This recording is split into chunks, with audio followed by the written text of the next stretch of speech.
With that said, Mr. Kurz, you may proceed when you're ready. Thank you, Your Honor.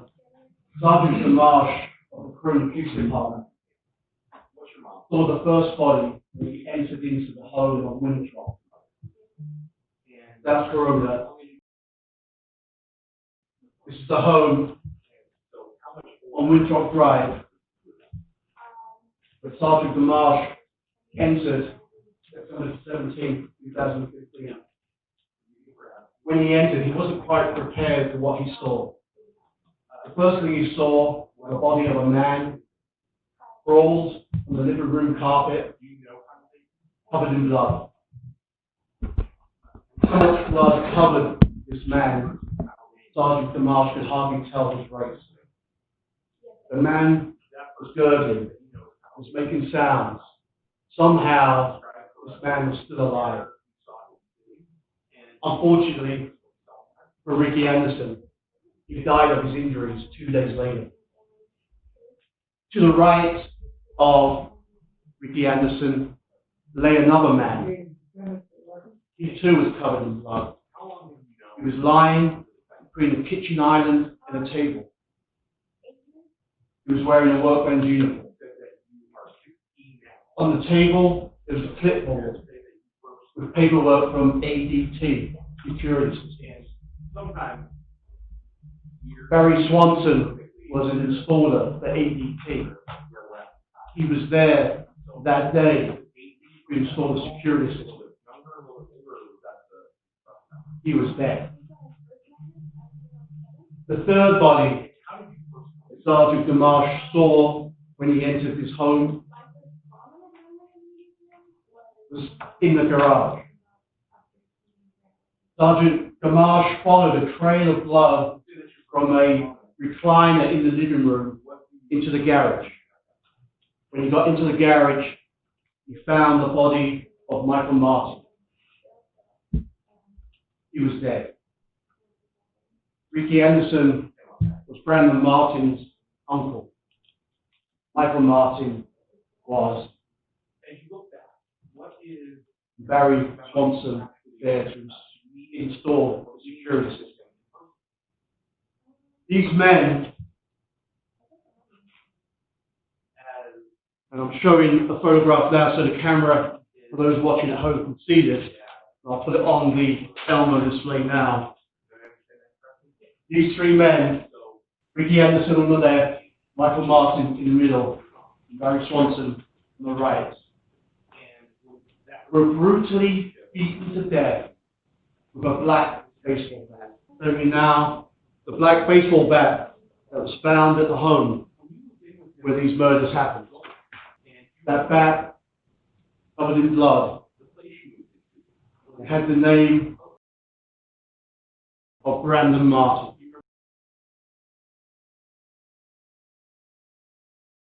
Tampa Bay Rays. What we know is that Brandon Martin lived in that home. We know that in 2011, Brandon Martin was drafted out of Santiago High School, signed a professional baseball contract for $860,000. By the time of these murders in 2015, all that money was gone. He was no longer a professional baseball player. He had no friends, no job, no prospects. He was living at home with mum and dad, and mum would give him pocket money. His anger towards the world and towards his circumstances turned towards his family. And that anger towards his family brought the police to his house in Winthrop on September 15, 2015, 2 days before these murders. You'll hear that the family of Brandon Martin wanted to do an intervention. They wanted to correct his behavior. Because his behavior, his anger at the world was out his anger at his family. And he was being aggressive, and they needed to do an intervention. So when the police arrived, you will hear from Officer Sandoval. He would tell you that he came to the family home on Tuesday, September the 15th, 2015. He spoke with family members.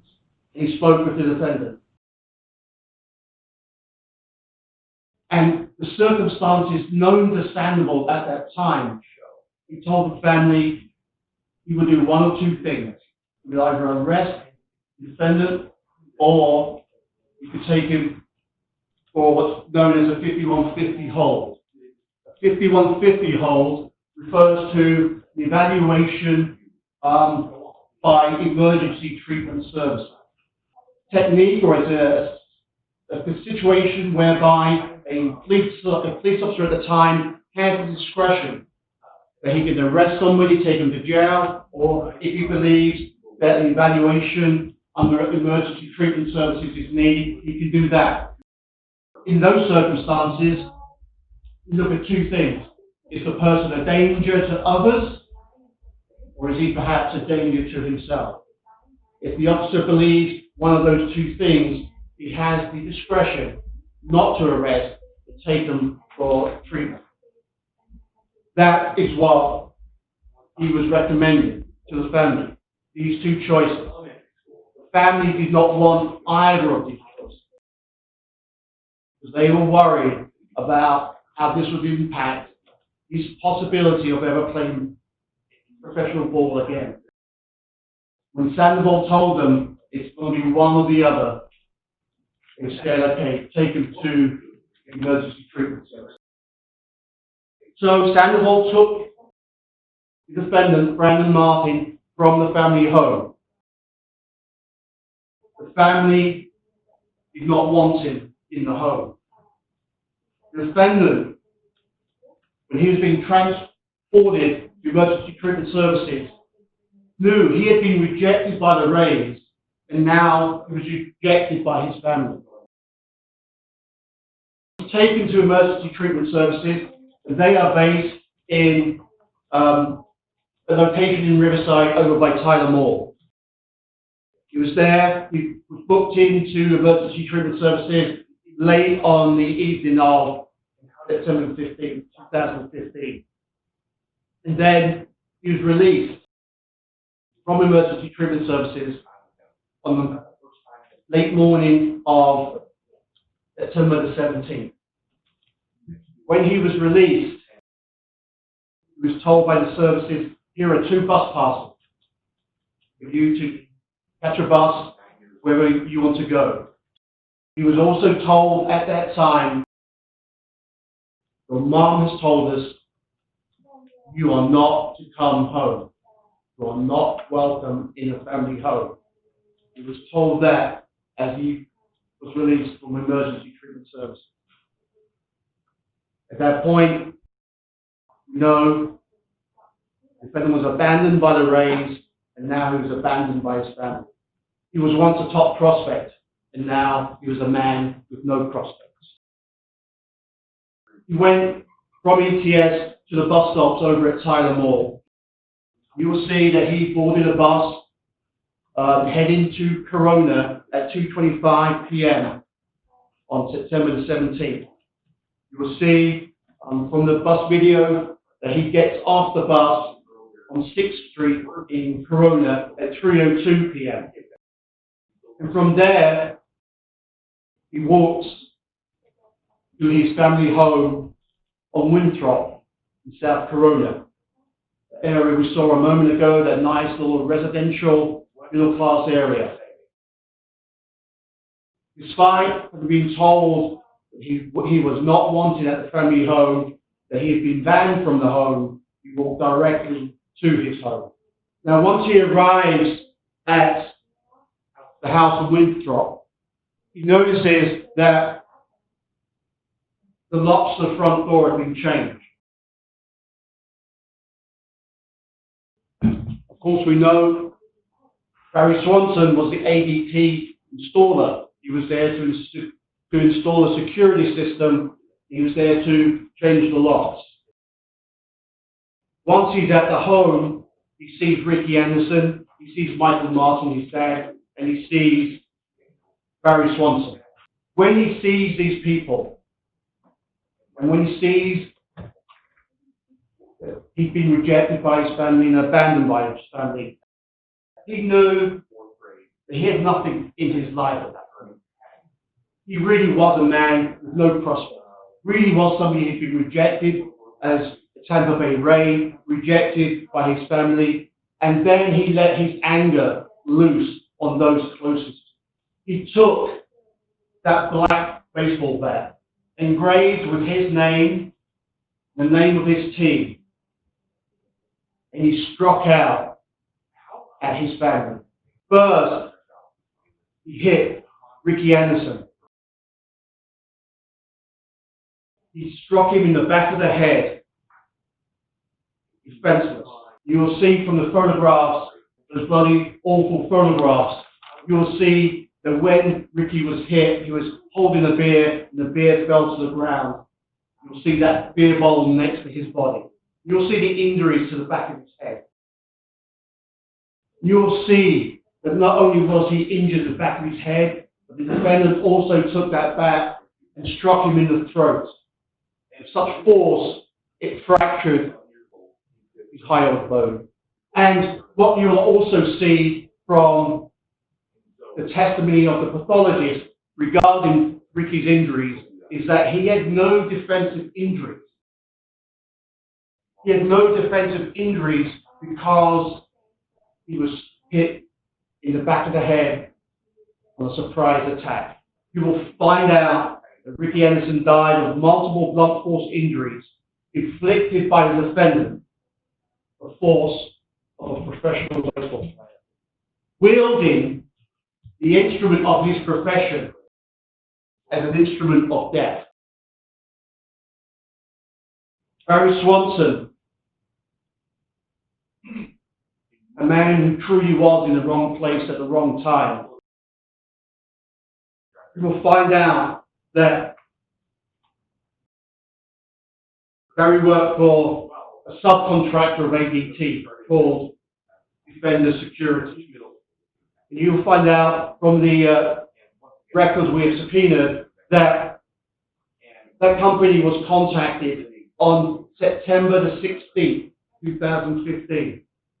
One day after Sandoval had taken the defendant to ETS, and one day before the murder. They had been contacted by the defendant's mother, Willie Martin, and she had requested an installation of a security system. And he being Barry Swanson, was assigned that job order, and he turned up on the morning of September 17th to install the security system requested by Melody Martin. You will find out that at about 4:10 p.m. on September the 17th, 2015, Barry was in the hallway of the house leading towards the garage. And at about 4:10, he made a phone call to home base ADT because he needed to upload the information and have the security system online. And as he's in the hallway making that phone call, you'll hear that phone call was recorded by ADT. You can hear commotion in the background. You can hear a fight, a struggle. And then you'll hear call is terminated by ADT because there is no longer any response from Barry Swanson. And there was no response by Barry Swanson to the ADT call center because Barry Swanson had just been beaten to death by the defendant. Unlike Ricky Anderson, Barry Swanson had many defensive wounds to his arms. As he was hit over and over and over again, Barry Swanson attempted to defend himself. You'll see his arms and the contusions and bruising inflicted upon that man as he vainly attempted to save his life. It was in vain because, like Ricky Anderson, Brandon beat Barry Swanson to change his bandages to make sure he was receiving therapy. And she will tell you that on September the 17th, 2015, she was at the home from 2:40 p.m. until 3:40 p.m. When she was there, saw Michael, saw Barry, and she saw Ricky.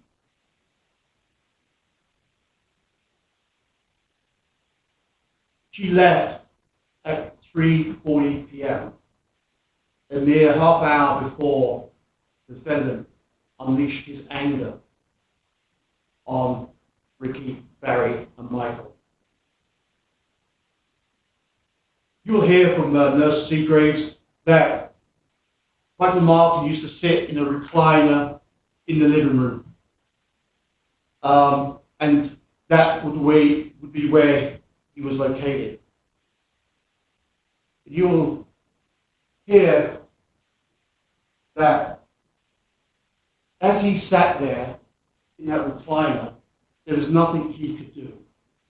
There was nothing he could do to help Ricky as he was beaten to death. There was nothing he could do as Barry was beaten to death. He sat there, watched and waited. He knew that the inevitable was going to happen, that he too was going to be killed. And he sat in that chair. The defendant faced father, and with that black baseball bat, swung with the force of a professional baseball player and crushed Michael's cranium. He used so much force when he struck Michael Martin's head that that black paint from that bat was embedded in the fractures of Michael Martin's skull. And once he crushed Michael's cranium, dragged his body, and left it in a garage.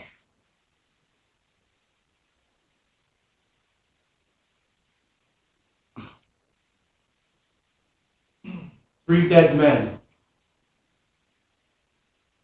Ricky Anderson.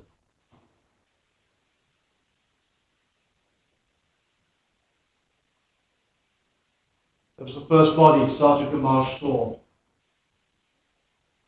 He lay there. You can see the beer bottle by his back.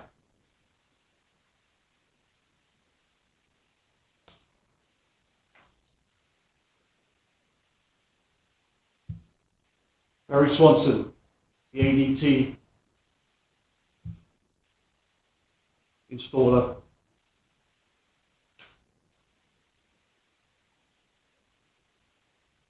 And then Michael Martin dragged left in the garage of the home on Winthrop. And as we get into the evidence, and we'll see the evidence, you'll see more of these photographs, you'll be able to examine them yourselves as well. As these three men lay dead or dying, the defendant went through their pockets. He rummaged through their pockets. He stole their cell phones. He stole the car keys to Ricky's truck. Stole the car keys to Barry's Raptor. Stole Barry's wallet. He stole the personal belongings of these men as they lay dead and dying, in the same way he'd already stolen their lives. And once he had stolen these belongings, he left the Winthrop house. He left the horror and pain behind. You will see that the Raptor, which was Barry Swanson's car, is seen on traffic cameras in South Corona at 4:40 p.m. leaving a street called Othello as it enters onto Ontario. Now, Othello is a street that feeds into Ontario, which is a main drag in South Corona. Othello is the street that releases you onto that main drag from the subdivision where the Winthrop house is. It's about 2 blocks from the Winthrop home. So right there at 4:40 p.m., the Raptor belonging to Barry Swanson is on the streets of Corona. And remember, from what we know, the defendant caught the bus to Corona 6th Street, got off the bus at 3:02 p.m., and he walked home to Winthrop. That is about a 55-minute walk or so. That means he got back to the house about 4 p.m. And we know from the ADT phone call that the fight, the attack, the killing began around about 4:15 on that day. And now we know that a dead man's Raptor is being driven on the streets of Corona at 4:40 p.m.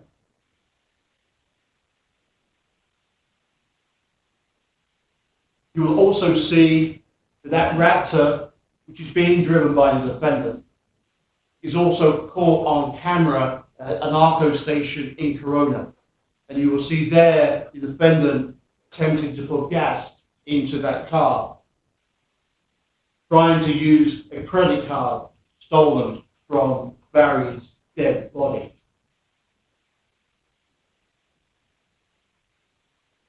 While the defendant is driving Barry's car or his truck around Corona, Corona Police Department are unaware of the horror that had occurred on Winthrop.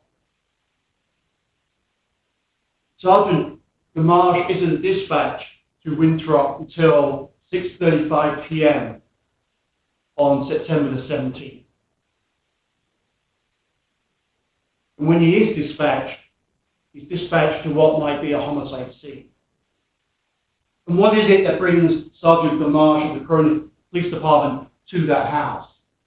Well, the reason is Michael Anderson, the son of Ricky Anderson and the cousin to the defendant, called the police.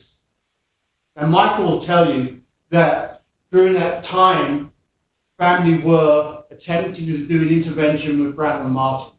They were concerned about his anger and his aggressive behavior.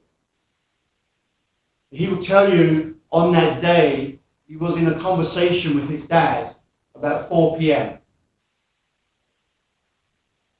That call ended. And Michael will tell you that he attempted several more times to call his dad, speak to him. And his dad was not answering Michael's phone calls. And this was unusual. Michael will tell you, he called his dad, Ricky would pick up. Or if he left a message, Ricky would get back to him straight away. On this day, he could not reach his dad again after 4:10 p.m. Michael lives in Orange County. And he was concerned when he could not reach his dad. So he drove to his Uncle Mike's house on Winthrop. He arrived around about 6:30. And he opened the front door. And as he opened the door and he looked in, he saw the same thing Sergeant Gamache saw. He saw the dead body of a man sprawled on the living room carpet. And so much blood covered that man, Michael did not recognize him to be his own father. Michael did not step into the house, but he stood back, closed the door, and called 911. And that was the reason Sergeant Gamache was at the scene. Now again, Gamache will tell you that when he arrived, he saw the dead body of Ricky. And when he saw Ricky, he could hear him gurgling. He could hear him making sounds. But he could not render aid to Ricky because he will tell you the first job of law enforcement when they enter a crime scene like that is to do what's known as a protective sweep. It's important to make sure that the perpetrator of these horrible crimes is not still in the house. So Sergeant Gamache had to step over Ricky, and then with two other officers who arrived, they swept the house, found out there was nobody else in the house.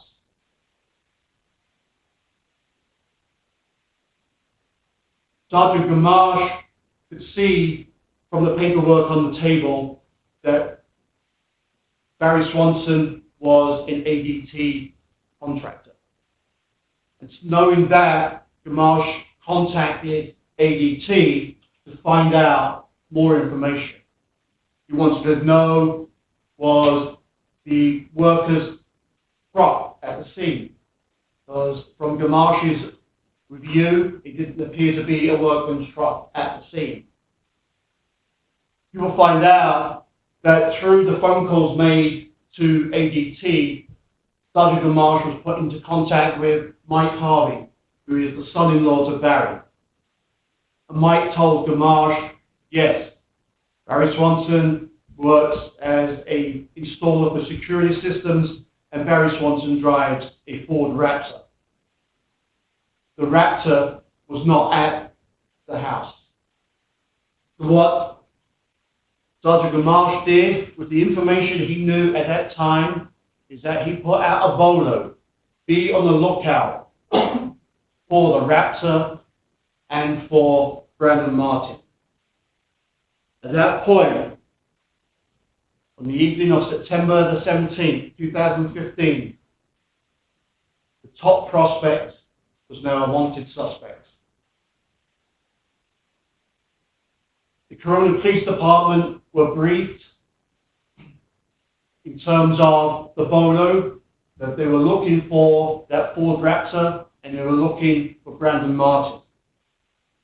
You will hear the next day, September the 18th, 2015, at about 9:15 or so in the morning, the defendant, Brandon Martin, is seen driving Barry's Raptor on the streets of Corona. You will hear that the Corona Police Department, patrol vehicles, black and white, sirens going, attempted to pull over Barry's Raptor, driven by the defendant. But you will also hear that the defendant refused to yield. You will hear that the defendant drove through stop signs in the residential areas of South Corona. You will hear that he went through red lights. You will hear he was desperate to elude the officers. He drove with willful, unwanted disregard for the safety of the citizens of Corona. Officer Shannon Velasco, tell you that she sought permission from supervision to engage in what's known as a PIT maneuver. PIT stands for Pursuit Intervention Technique. It's a technique where the pursuing police officer will position the right front side of their patrol vehicle against the left rear side of the vehicle that's being pursued. And when they're in position, they will steer in to the pursued vehicle in order to make it rotate, thereby disabling it. That technique is used in order to stop somebody driving with willful and wanton disregard for the safety of the citizens of their city. 3 times that technique was utilized. 3 times the defendant was able to evade and get away. Eventually,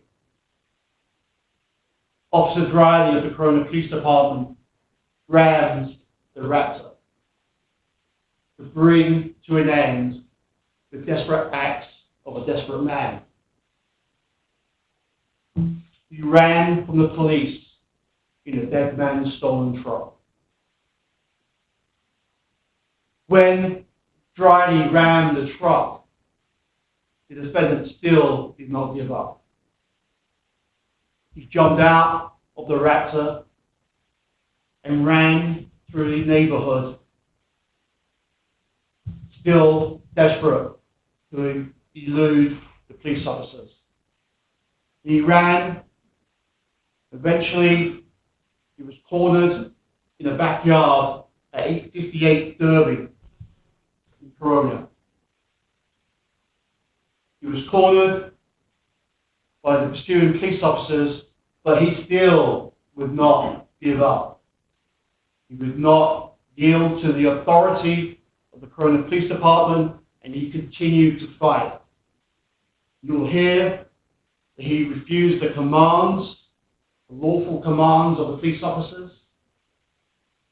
You'll hear from Officer Bennett, who was a canine officer, that the canine Dex was employed, tried to bring to an end desperate actions of this man. When Dex was employed, the defendant fought with the dog.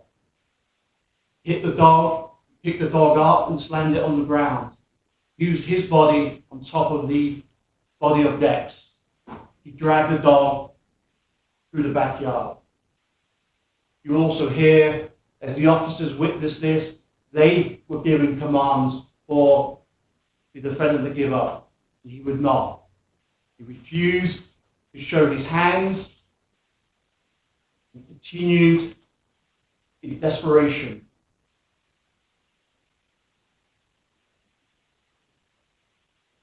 Eventually, he was handcuffed and was arrested. You will hear that after his arrest, he gave a statement to Detective Gail Godfrey of the Corona Police Department. And in that statement, he says to Godfrey that he did arrive back at the home on Winthrop, but when he arrived back, saw 3 dead bodies. And Godfrey said, well, we happen to know that you actually had a conversation with your Uncle Ricky that day when you arrived back at the home. And the defendant then changed his story and said, oh yes, when I did get back, I did speak to my Uncle Ricky. He was alive. Then he said, I left the house and went to the front yard and was waiting for my mother to come home. And I was out there for an hour. And then when I went back into the house, there were now 3 dead bodies. And when he saw these dead bodies, this is what he told Godfrey. He said, he went through their pockets, took their cell phones, took the car keys, and left the crime scene. And when asked by Godfrey, well, why did you not call the police? Why didn't you call a family member? He said, under the circumstances, he didn't think it was a good idea. What you can see from the evidence, and what you hear from the evidence, is Only one person had the opportunity to commit these killings, and that was the defendant. Only one person had the motive to commit these killings, and that was the defendant. Only one person had the means to do these killings, and that was Brandon Martin with his Louisville Slugger, professional baseball player. When you hear all the evidence, ladies and gentlemen, you will know the defendant is guilty. You will know that this black baseball bat, an instrument of his profession, was turned into an instrument of death. And it says it right there. Brandon Martin is the killer. Thank you. Thank you, Mr. Kurz.